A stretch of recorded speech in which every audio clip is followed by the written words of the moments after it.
Hi, I'm Karen, one of your SNAP4CT nutritionists.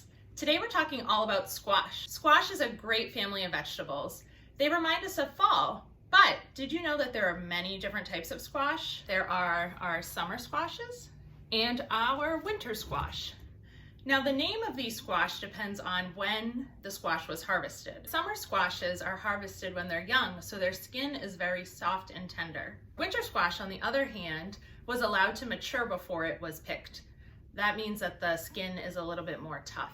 This tough skin also allows the winter squash to be stored for a long time, such as over the winter. Squash in general are rich in B vitamins, fiber, vitamin K, potassium, and manganese. Did you know that 1 cup of butternut squash has enough vitamin A to meet your daily needs? Pretty cool, right? And eating 1 cup of squash is not that hard to do. The seeds of winter squash are edible. So if you've seen something like pepitas in the grocery store, those are winter squash seeds that you can eat. They're very rich in vitamin E.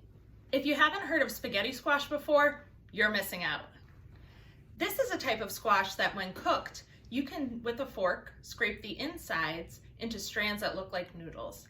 So this is half of a spaghetti squash that is uncooked. You can see the inside here with the seeds, and I'll show you what a cooked one looks like. So here's a cooked spaghetti squash cut in half, and if you see, look, when you just run your fork through the cooked squash, it looks like spaghetti.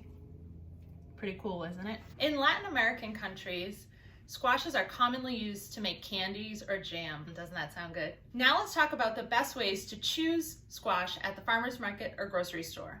But before we get into that, I want to show you what squash I have here today. So we'll start with the summer squash. So we have a yellow summer squash. I have zucchini. Now with any squash, you want to make sure you look for ones that are free of any blemishes or bruising or any spots. So as you may be able to see here, this zucchini does have some blemishes, while this summer squash looks really nice and beautiful on that side. For winter squash, I have an acorn squash. Again, this one looks really nice. It doesn't have any bruising or blemishes. Delicata squash, red curry, and a pumpkin. The best squash feel heavy for their size, so when you pick them up, you can kind of feel for their weight. Now that you've got your squash home, what's the best way to store it? So for our summer squash, they should be stored in the refrigerator, dry and unwashed.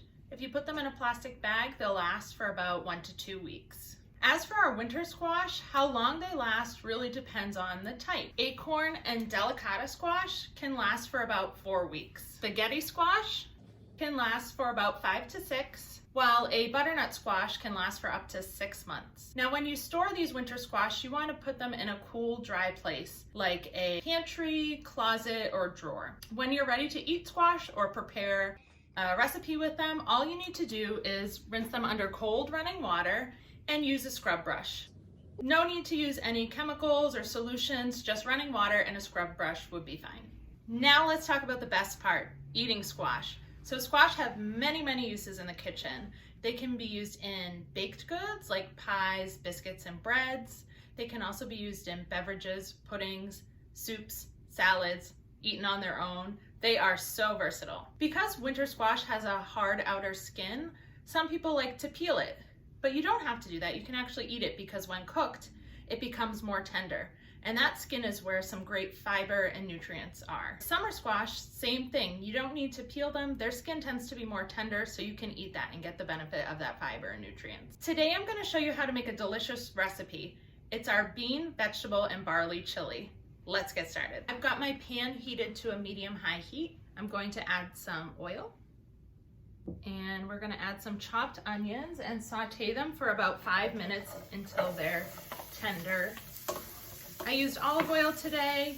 You can use any oil you have at home, canola, vegetable. Now that our onions have gotten soft, we're going to add our next set of ingredients. Those are our butternut squash, carrots, and bell pepper. If you wanted to use some fresh garlic in this recipe, this is where you'd add that fresh garlic as well. We're going to let this saute for another 5 to 10 minutes until these veggies are soft. While these veggies are sauteing, we're gonna add our spices. Here we have a little bit of salt, oregano, cayenne pepper, cumin, garlic powder, and cinnamon. Our next step is to add corn, diced tomatoes, no salt added tomato sauce. We're also adding chicken broth, which will give it a little bit more flavor than water. And this we're just going to bring to a boil. Our next step is to add barley, which is a wonderful whole grain. Today I'm adding barley that was already cooked. If you wanted to add uncooked barley, at this step you would just turn the pan down to low and simmer for about 40 minutes until the barley is cooked through. Okay, now we're going to add our low sodium canned black beans and zucchini. These will cook in the chili for about 15 minutes.